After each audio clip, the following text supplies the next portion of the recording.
시청자 여러분 안녕하십니까? 신의 한수의 박창훈입니다. 민주당이 부동산 3법을 포함하여 집값 상승에 엄청난 기여를 하고 있는 것들 여러분들 잘 아실 겁니다. 그런데 민주당은 자신들의 잘못을 인정하기는커녕 이명박 정부 그리고 박근혜 정부의 탓이라면서 자신들의 잘못을 인정하지 않는 모습을 보이고 있습니다. 어떠한 문제점이 있는 것인지 지금부터 이창근 박사를 모시고 여러분들께 이야기를 해드리도록 하겠습니다. 안녕하십니까? 네, 안녕하세요. 참 뻔뻔한 것 같아요. 네, 네, 이 네. 정부. 네. 자기들이 집권한 지 3년이나 됐는데 뭐 계속 전 정부 탓하고 뭐 네. 공공주택 그 용지가 뭐 적었다 네. 뭐 이런 얘기나 하고 있고 네, 네. 사실 규제 때문에 집값이 오른다는 걸 왜 모르는지 전 이해가 안 되거든요. 그렇죠. 그거를 인정하고 싶지 않은 그런 현상인 것 같은데요. 네. 그러니까 난데없이 모 지상파 방송의 시사 프로그램의 방송을 인용해서 네. 이번 문재인 정부의 집값 상승의 주범이 네. 전 정부인 박근혜 정부 때 그때 당시에 분양가 상한제를 없애고 네. 재건축 관련한 규제를 풀었다. 네. 그래서 그때부터 불행이 시작됐다. 네. 이런 방송이 나오자마자 민주당의 모 의원, 네. 한때 대권 주자로도 거론되고 있고 네. 되었던 네. 그 의원이 페이스북을 통해서 대대적으로 공격을 했죠. 그러고 네. 나더니 난데없이 이제 추미애 장관은 박정희 전 대통령 시절까지 끄집어 그 상태예요. 그리고 그래서 이 금융자본이 네. 부동산과 결탁하게 한 이게 잘못이다. 아. 그래서 그 도대체 박정희 전 대통령 그럼 지금부터 벌써 몇 년 전입니까? 그러니까요. 그렇게 끄집어 올라가고 이러한 자신들의 잘못을 인정하지 않는 이러한 행태를 보이고 있는데요. 그러면서도 그들이 얘기한 부분에 있어서 제가 몇 가지 좀 진짜 모순이라는 걸 짚고 싶은 게 네. 그 의원이 이렇게 페이스북을 썼어요. 부동산 문제는 정권에 대한 신뢰의 문제다. 네. 그리고 이것은 구조적인 문제다. 네. 아, 그렇다면 자기네들이 신뢰의 문제고 구조적인 문제라고 한다면은 자신들도 알 만큼 안다고 봐지는 거예요. 그렇죠. 그런데 이 정부가 신뢰 있는 정책을 내세웠느냐. 그걸 먼저 되묻고 싶고요. 그렇죠. 이 구조적인 문제라고 하는 거는 말 그대로 네. 그야말로 부동산은 복잡 다단한 함수의 구조라고 본다면은 네. 시장이 그렇지 않습니까? 그렇죠. 시장이라는 게 가장 기본적인 대원칙이 수요와 공급의 원리가 있지만 네. 그 수요에 영향을 주는 요인들은 공급에 영향을 주는 요인들은 딱 획일적으로 정해질 수가 없는 거지 않습니까? 그렇죠. 그래서 시장이라고 우리가 부르는 것이고 네. 다양한 경제 주체들이 합리적인 선택을 한다고 부르는 것이고 네. 그 때로는 그러한 경제 주체들의 창의와 자유가 존중된다고 하지만 네. 그게 도가 지나칠 때 그때서야 비로소 정부가 적정한 규제랄까 적정한 어떤 지도자 역할 네. 잣대 역할을 하는 게 정부지 않습니까? 그런데 그러한 복잡하다는 함수 자체를 이 정부는 어떻게 했습니까? 처음부터 취임하고 나서 한 달 남짓 되자마자 바로 수요 억제적인 정책, 네. 그 주택의 실수요자까지 옥매는 그렇죠. 그래서 대대적으로 매스를 가한 게 우리가 잘 아시는 부동산 대출 규제, 네. DTI, LTV라고 하는 네. 그걸 축소시켜가면서 급기야 집권한 지 1년도 안 된 상황에서는 수도권 거의 대부분 지역을 투기 조정 지역 이런 식으로 다 묶었지 않습니까? 그렇죠. 그러니까 그러한 구조적인 문제고 시장의 문제라는 걸 아는 사람들이 또 신뢰 문제라고 얘기했는 사람들이 해놓은 행위는 네. 완전히 정반대인데 그걸 어떻게 전 정부 탓을 하냐 이거죠. 그러니까요. 가장 중요한 건 그런 것 같습니다. 오늘 어제죠. 어제 그 주호영 원내대표가 그런 얘기를 했던 걸로 기억을 하는데 이성계 네. 아니죠. 그 대원군 네네. 얘기를 했어요. 네네. 대원군 때문에 집값이 오른 거 아니냐. 뭐 이런 네. 얘기는 네. 저는 그거에 덧붙여서 얘기하고 싶은 게 이성계가 한양천도를 안 했으면 네. 서울 집값이 이렇게 안 왔을 것 같다. 이런 얘기를 하고 싶어요. 그러니까 이 현재 집권 여당의 사람들이 네. 얼마나 어이없는 그러한 전 정부 탓을 했으면은 그러니까요. 이 태조 이성계 네. 1392년 네. 거의 600년이 넘는 그 네. 세월까지 거슬러 올라가겠습니까? 그러니까요. 그리고 흥선 대원군 네. 우리 조선 말기 그러니까요. 그 시절까지 거슬러 올라가겠습니까? 그러니까 이 말도 안 되는 건데 제가 몇 가지 지표를 가지고 말씀드리면요. 예를 들어 이런 겁니다. 지금 마치 우리가 문재인 정부가 민주화를 외쳤고 네. 민주주의를 외치면서 마치 반대편에 있는 정당들은 네. 수국 꼴통이니 민주주의를 훼손한 정부니 그런 네. 식으로 하면서 온갖 폄훼를 다 했지 않습니까? 그러니까요. 그 자신들은 민주주의 정부다, 민주화의 어떤 표본이다, 네. 모델이다 이렇게 얘기하면서 지금 하는 행태는 과연 이게 민주주의 국가인지, 상권 분립이 존재하고 의회에서의 민주주의가 존재하는지, 그리고 네. 정말 민주주의라고 하면은 결국 그거는 뭐겠습니까? 개인의 창의와 자유가 존중이 되고 네. 개인의 권리와 이익이 보장되는, 네. 그게 바로 헌법 질서를 지키는 게 민주주의 국가고 민주주의 사회인데, 네. 지금 민주당이 내놓은 그러한 국회 행태는 군사작전을 보듯이 네. 속전속결이지 않습니까? 그렇죠. 그런데 그 취지가 아무리 좋다고 한들, 네. 그게 만약에 은발의 오줌 누기 격이고 임시 방편이라면은 또다시 그거는 모순이 생기는 결과를 초래할 뿐인 겁니다. 그게 네. 대표적으로 이제 임대 3법이라고 우리가 부르는 건데, 네. 네.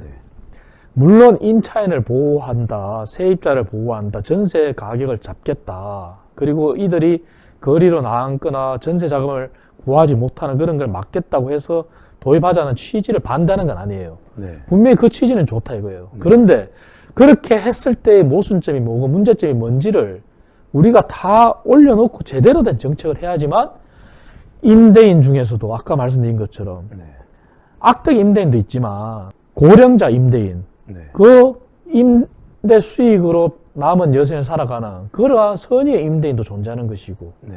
그리고 임차인 중에도 내 집 마련의 기회를 가지기 위해서 어쩔 수 없이 임차를 살지만 네. 소중한 꿈을 이뤄가는 그런 임차인도 존재하는 것이고 하는데, 네.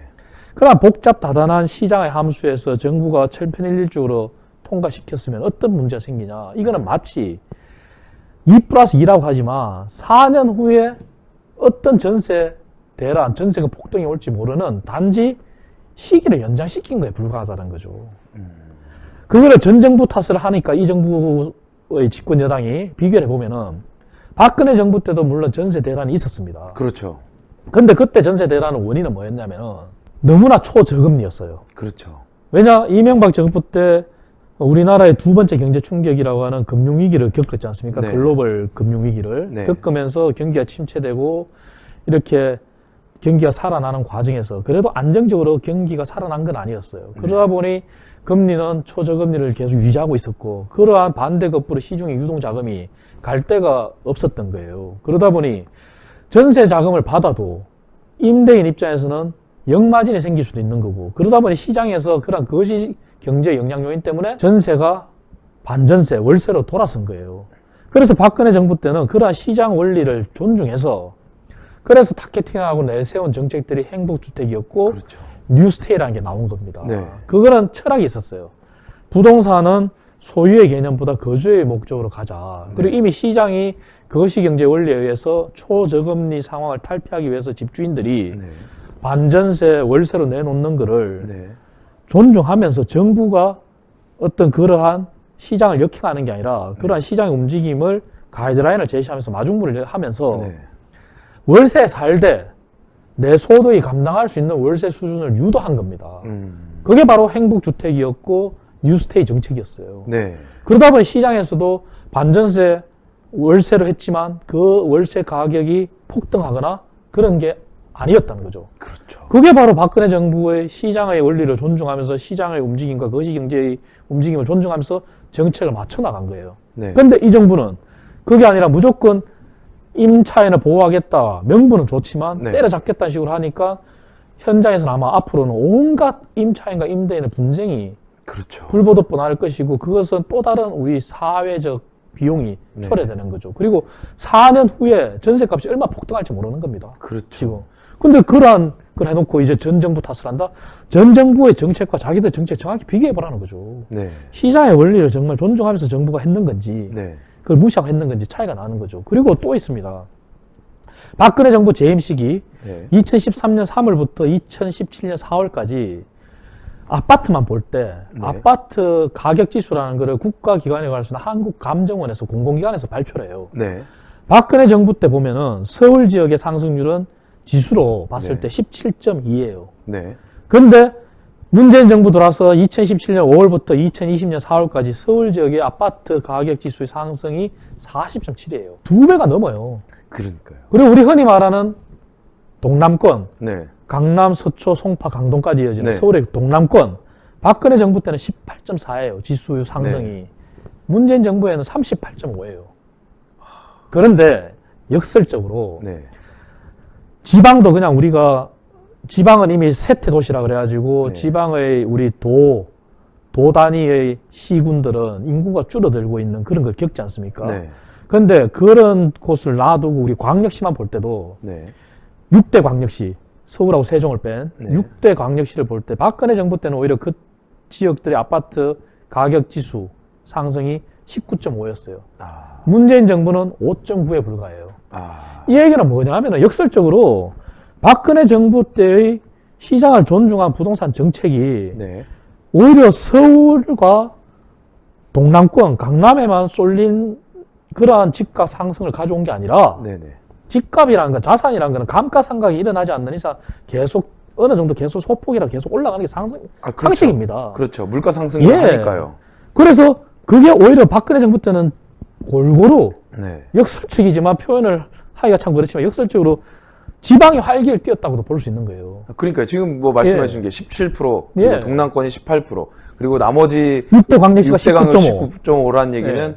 사실 비슷하게 쭉 같이 오른 거고 네. 지금 보면 말씀하신 대로라면 문재인 정부는 강남만 오른 그렇죠. 그런 느낌 그렇죠. 받을 수 있는 거고요. 예. 그 지방과 그러면 서울의 격차가 더 더 벌어지고 벌어지고. 그런데 이 정부가 내놓은 정책은 뭐였습니까? 지역 균형 발전하겠다는 정부가 이러한 상황인데 네. 신도시를 짓겠다면서 수도권에 그것도 저 구석에다가 그렇게 하고 이렇게 해놓으면서 전 정부 탓이라고 하면서 전 정부에서 푼 분양가 상한제 네. 해지 재건축 규제 완화를 네. 들고 나오는데요. 시장은 언제나 유동적이지 않습니까? 그렇죠. 다시 말해서 노무현 정부 때 분양가 상한제가 처음 나온 게 아니에요. 그러니까. 분양가 상한제는 그전에도 있었고 도입된 네. 게 몇 번 있었고 분양가 상한제가 한 번 들어온 규제가 평생 가야 된다는 보장도 없어요. 그렇죠. 시장 상황에 맞게 거시 경제 상황에 맞게 분양가 상한제는 생겼다가 없어질 수도 있는 겁니다. 노무현 정부 때 박근혜 전 대통령이 그때 당시에 당대표를 한 걸로 저는 기억해요. 네네.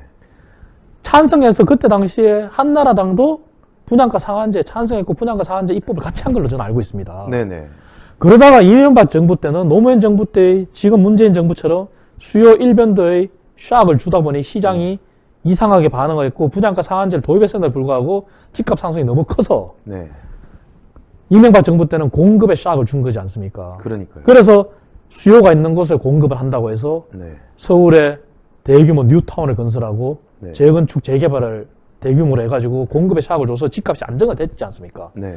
그러다 보니 박근혜 정부에 돌아서 보니 한 번의 수요 샥과 한 번의 공급 샥을 거치다 보니 시장이 사실은 엉망이 돼 있었고 네. 또 경기가 아까 말씀드린 대로 침체고 그 다음에 초저금리고 그런 여러 상황을 보다 보니 분양가 상한제라는 게 더 이상 유지할 명분이나 그런 게 없었던 거예요. 네. 그리고 우리가 흔히 알다시피 경기 선행지표라고 할 때 제일 중요한 게 건설 투자 부분이고 네. 건설 부분이거든요. 네. 근데 건설 경기가 침체되고 있고 네. 그 건설이 영향을 미치는 파급 효과가 상당한 겁니다. 네. 그러다 보니 그런 경기 살려야 되는 그런 국가적인 상황도 봐야 되고 네. 그러다 보니 분양가 상한제는 이 정도 되면은 이제 민간에 한해서는 풀어줘도 되겠다 네. 해서 민간 분양가 상한제를 없앤 거예요. 그러니까요. 그리고 재건축 재개발은 공급의 활성화를 위해서 그렇죠. 한 거고 네. 근데 그걸 가지고 전 정부 탓이다? 말이 안 되죠. 아까 말씀드린 대로 가격은 어느 정도 감가상각이 안 일어나는 이상 계속 상승하기 마련이에요. 네. 하지만 문재인 정부 들어와서 스카이 로켓 한 건 사실이에요. 그러니까. 서울 지역의 중위 아파트 가격이라는 것도 중위라는 게 뭐겠습니까? 평균이 되는 중간쯤 되는 가격인데 네. 그게 우리가 고가 주택을 기준으로 삼고 있는 9억 원. 세금의 9억 원이라는 건 과표 기준은 9억이지만 네. 세금이 아닌 우리 흔히 매매 가격의 9억 원도 우리 일반 시민들은 고가라고 보지 않습니까? 9억을 돌파했단 말이죠. 서울의 평균 가격이 9억을 돌파했다는 거는 말이 안 되는 거거든요. 그러니까요. 근데 그 상승률이 마치 박근혜 정부 때문이다? 아니죠. 그러니까요. 문재인 정부에서의 상승률이 52.7%입니다. 근데 집권 여당의 소위 리더라고 하는 대권 주자로 거론되는 사람들이 우리 법무부 장관이 전 정부 탓을 하면서 전 정부의 모든 걸 떠넘기면 이게 자신들의 잘못이 덮여지냐고요. 네. 이제 부동산은요. 지금 이대로 가다가는 이제 2년의 법칙이 4년의 법칙으로 바뀌었고, 네. 그러면 집주인은 쉽게 말해서 이런 거지 않습니까? 어느 정도의 복잡다단한 시장 함수에서 예를 들어 버틸 수 있는 임대인은 버티면 되는 거예요. 계약 갱신권 오케이 존중해 줄게. 네. 5% 알았어. 4년 후에 내가 다 올리겠어. 내가 4년간 받은 그러한 나가 상대히 느끼는 기회비용, 네. 그리고 내한테 전가된 세금, 네. 이걸 난 4년 후에 새로운 세입자한테 넘기면 되는 거예요. 그런 상황이 오지 말라는 법이 없는 거죠. 그렇죠. 예. 그러니까 참 보면 답답합니다. 그리고 그런 거 아니겠습니까? 분양가 상한제 때문에 사실 네네. 로또 분양이라는 네. 이게 청약만 되면 10억 번다, 뭐 네. 20억 번다 네. 이런 단지들이 나오고 있는 거 아니겠습니까? 맞습니다. 그래서 분양가 상한제가 적용되는 공공주택, 네. 민간주택은 어쨌든 민간 분양가 상한제를 없앴다고 했지만 네. 공공 부분에서는 사실 그래서 로또라고 나온 게 보금자리 주택이지 않습니까? 그러니까요. 근데 그 보금자리 주택도 이 정도로 오르진 않았어요. 그러니까요. 이 정도는 오지 않았는데 지금 문재인 정부가 해놓으니까 보금자리 주택도 이제는 아파트 중위 가격을 넘어선 겁니다. 그러니까요. 넘어섰고 위치에 따라서. 네. 그리고 임대 사업자들의 기회를 제공해 주겠다. 그래서 임대 사업자를 양산해서 그렇게 주택을 공급을 늘리겠다고 했는 정부가 임대주택 3법 통과하기 전에 내놓은 정책이 뭡니까? 임대 사업자들이 모든 권리를 다 박탈하겠다고 했지 않습니까? 그러니까요. 그런 임대 사업자들이 하루아침에 박탈이 됐으면은 그게 그러면 과연 공급을 늘리는 정책이냐 이거죠. 오히려 더 모순되는 결과를 가져오는 거죠. 그래서 이 정부는 부동산에 한해서만큼은 내로 남불, 뭐 남의 탓, 그리고 자신들은 정이고 모든 사람은 악이고, 그리고 정책의 일관성이나 이러한 뭐랄까 원칙도 없는 그러한 걸 내놓는 정부라고밖에 봐줄 수 없는 것이죠 지금. 그런 것들이 이제 사실 이제 본인들만 잘못해서 본인들만 피해를 보면 사실 네. 큰 문제는 없다고 봅니다. 근데 대부분의 국민들이 이것 때문에 고통받고 있는 그런 현실이 정말 안타깝다고 말씀드릴 수밖에 없는데요. 그렇죠. 참 그런 것들을 지금 그러면 이제 혹시 박사님께서 생각하시는 이 3법을 어떻게 좀 개정을 했으면 좋겠다 뭐 이런 의견 있으신지요? 임대 3법이라는 거는 물론 아까 말씀드린 대로 임차인에 대한 권리를 보장하고 네. 임차인들의 피해를 막고 하는 네. 그러한 큰 대의는 좋다 이거예요. 네.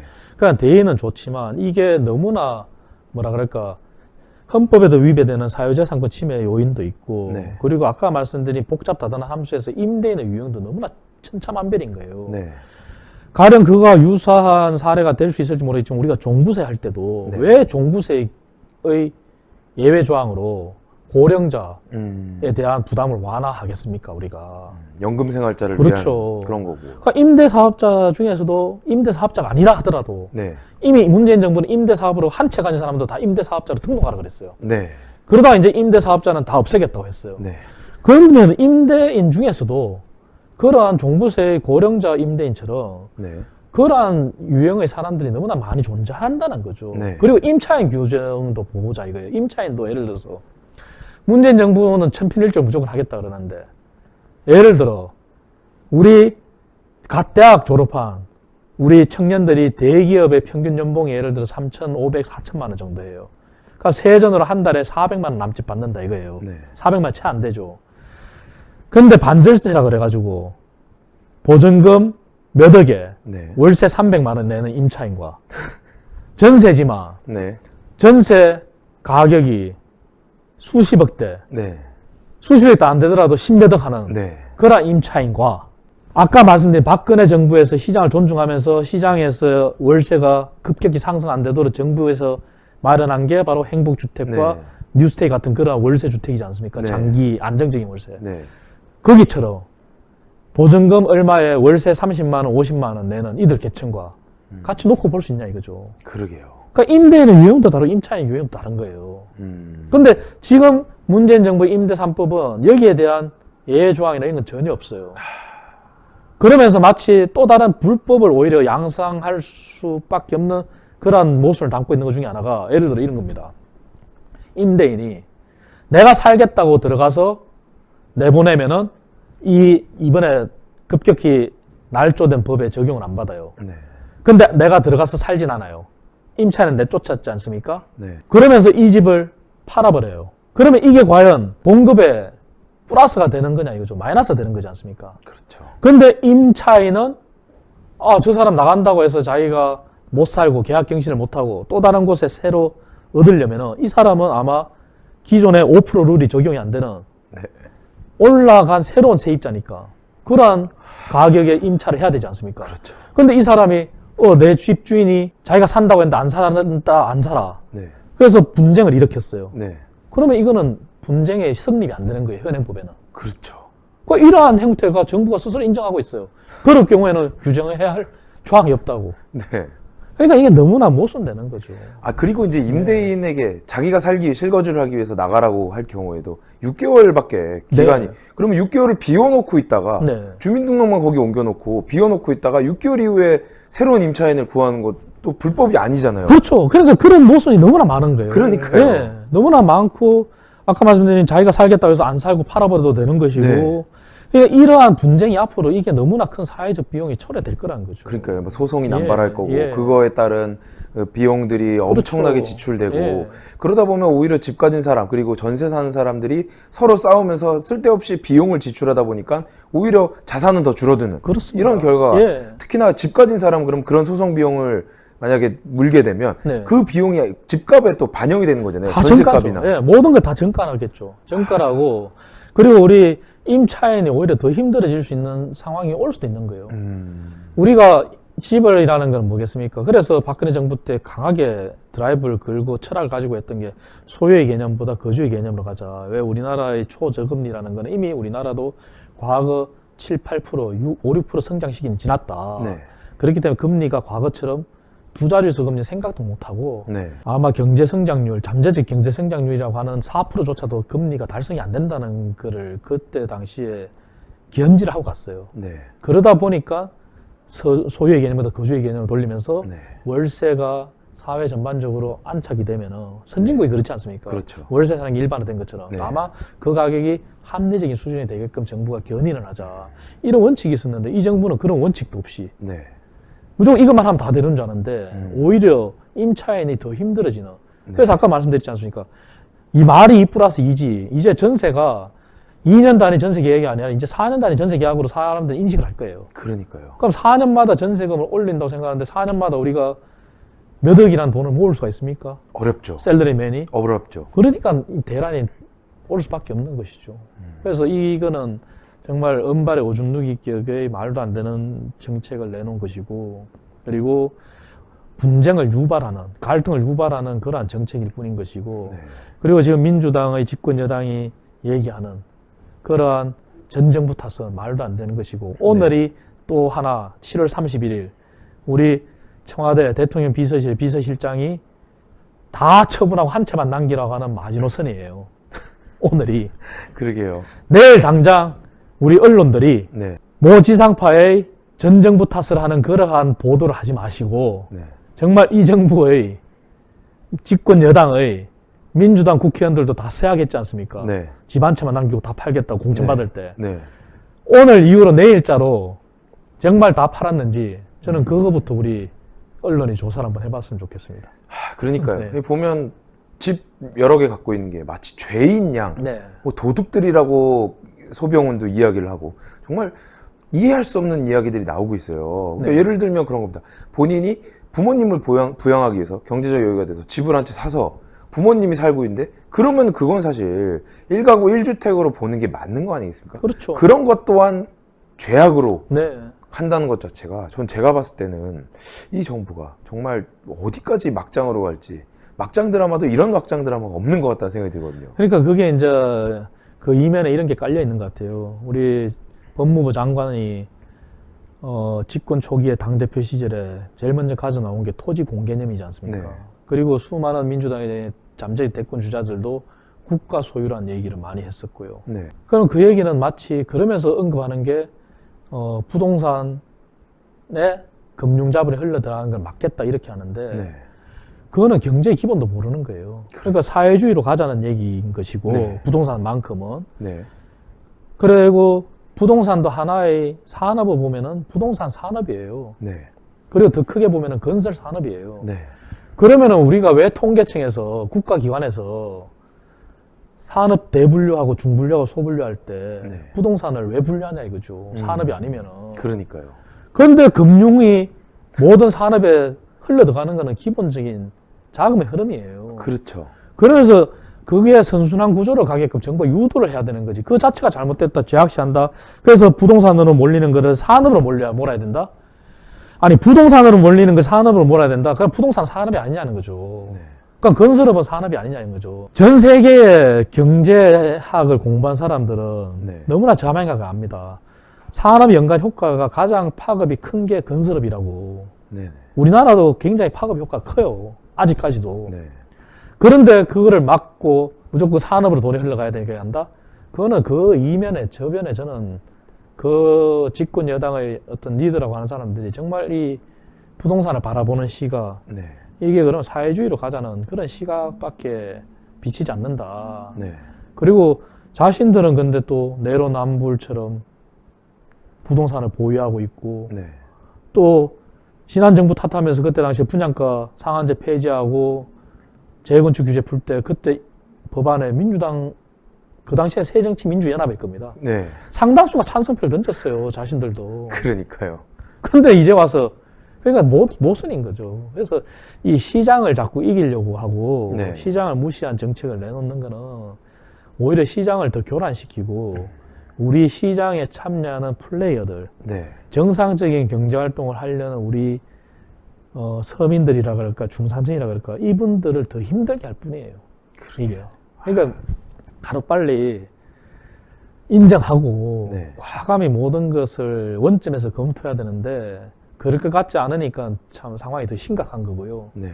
이럴 때일수록 우리 국회에서 뭐 힘의 논리랄까 표의 논리로 안 된다고만 하지 말고 네. 이러한 실상을 정말 국민들한테 계속 알려야 될 것 같아요. 알려서 저들이 자신들이 민주주의 세력이라고 하고 민주주의의 뭐 주역이라고 하면서 네. 하는데 저들이 지금 보여주는 행태는 그게 아니지 않습니까? 네. 우리 국민들이 정말 다시 한번 60항쟁처럼 나와야 될 판이 아닌가 하는 생각까지 들어요, 저는. 네. 오늘 말씀 감사합니다. 네, 감사합니다. 정말 이 정부 한 치 앞이 아니라 반치 앞도 못 보는 정부인 것 같습니다. 최근 들어 부동산 관련해서 문재인에 대한 실검 챌린지가 계속 진행 중인 거 여러분들 잘 아실 겁니다. 얼마나 국민들이 분노했는지 여러분들께서도 직접 목격하실 수가 있는데요. 이 정부 한 치 앞, 반치 앞이 아니라 10년, 100년 앞을 내다보는 정책을 만들어야 된다 이렇게 말씀드리겠습니다. 그러기 위해서 여러분들께서 신의 한 수에 댓글로 좋은 의견 많이 남겨주셔서 많은 사람들이 공감할 수 있는 그런 이야기 함께 해보시는 건 어떨까요? 여러분들께서 이렇게 많이 응원해 주실수록 대한민국은 올바르게 된다 말씀드리겠습니다. 여러분들 끝까지 함께 해주시기를 부탁드리고요. 그리고 신의 한 수 언제나 많이 응원해 주시길 부탁드리겠습니다. 시청해주신 여러분 감사합니다. 네, 감사합니다. 신의 한 수의 구독, 좋아요, 알림 방법입니다. 보실 영상을 눌러주세요. 아래의 구독 버튼을 눌러주세요. 그럼 종 모양이 나옵니다. 그 종 모양을 눌러주시면 신의 한 수의 새로운 영상들이 알림이 울립니다. 그리고 엄지척 좋아요 버튼을 눌러주세요. 여러분의 구독, 좋아요 버튼은 신의 한 수에 큰 힘이 됩니다. 댓글로 여러분의 많은 의견도 듣고 있습니다. 응원의 댓글도 부탁드립니다.